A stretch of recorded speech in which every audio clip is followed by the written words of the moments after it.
Flabby Tabby! Hey, Flabby Tabby. Leonard Roy coming at you. And I see you conveniently forgot to doggone make a story about Lakeisha, whatever her name is, Brown in Allentown, Pennsylvania. The black woman that did the fake hate crime, just like you're crying, racism and all of this stuff against the Trump administration when nothing that you're saying is true.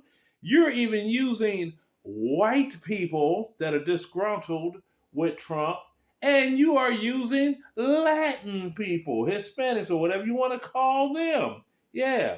You didn't report on this, though. Yeah. Here's your sister girl right here. A lie. That is according to police. An Allentown city worker claimed that she found a rope tied like a noose on her desk at work. It sparked an FBI investigation as people wondered if this was a hate crime. Now investigators say the worker staged the whole thing. Police say it took intricate DNA testing to solve this case in their minds. Good afternoon to you, everyone. We're also streaming live on CBS News Philadelphia. I'm LaTarsha Brown. And I'm Siafa Lewis. Allentown police detailed exactly how they determined that this reported crime wasn't a crime after all. CBS News Philadelphia's Dan Snyder is in Allentown this afternoon for us, where charges were just announced. Good afternoon, Dan.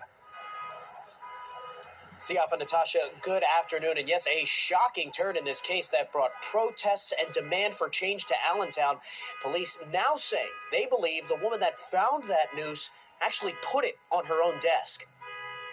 This item, resembling a noose, sparked outrage in Allentown when it was reportedly found on a city worker's desk in January. On Monday, police say they believe the person who found it put it there. LaTarsha Brown was charged with tampering with or fabricating physical evidence, a misdemeanor of the second degree, and false reports to law enforcement. LaTarsha Brown, a worker in the city's Department of Community and Economic Development, reported finding the noose on January 10th. Allentown police say they reviewed surveillance video and access records, interviewed other city employees, and asked for their DNA. Every employee agreed, except for Ms. Brown. Police also say Brown was initially cooperative with the investigation, but later asked it be discontinued. In late January, police say they obtained a warrant for Brown's DNA and submitted it to a state police lab for testing. 2 weeks ago, those results came back. Ms. Brown's DNA matched the DNA profile obtained from the swabs of both the outer surface and inner knotted portion of the noose after it was taken apart. As for the why, police aren't saying. At this point, we're not going to discuss that. The incident led to protests and demand for change at City Hall. Josie Lopez, a friend of Brown's who helped organize the rally, claims Brown has faced discrimination and retaliation in the past and is adamant she's innocent. In a statement, she said in part, quote, "This is not just an attack on LaTarsha. This is a warning to anyone in Allentown who dares stand up against injustice. This is a smear campaign. This is retaliation." But Mayor Matt Turk believes the incident has helped bring the conversation over inclusion to the forefront at City Hall. That has helped lead conversations in City Hall about... You see that? He's a Democrat. It means to be inclusive. He's a Democrat mayor. Each other's employment, and that will continue.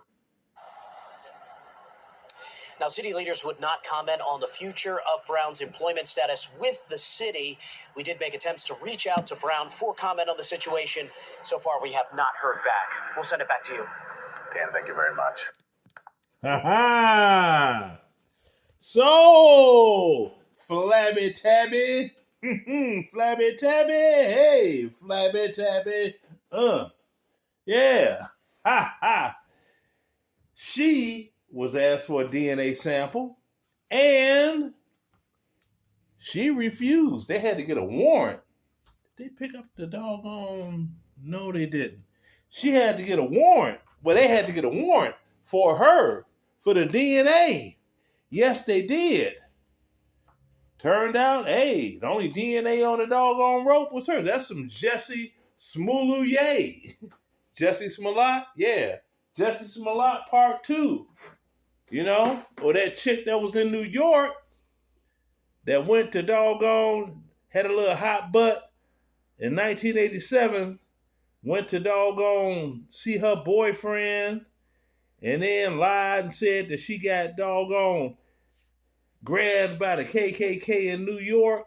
What was that woman's name? I can't remember, but yeah, she changed it and left, you know, let me see. Fake hate crime, New York City, 1986.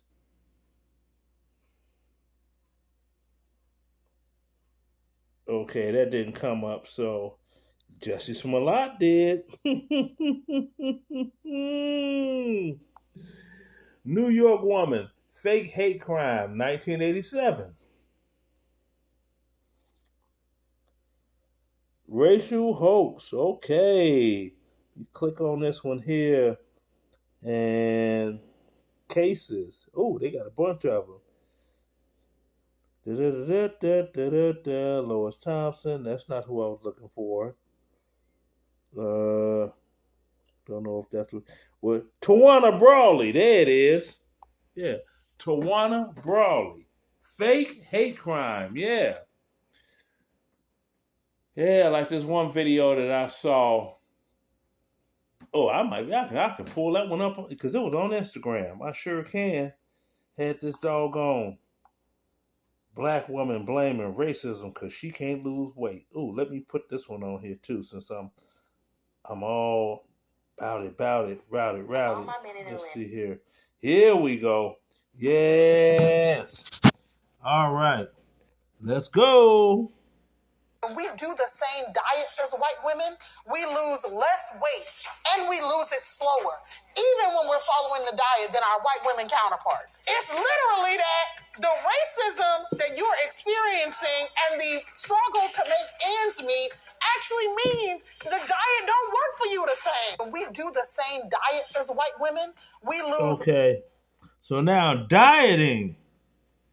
Dieting is racist too? Ha ha ha ha! Boy, you black women are extra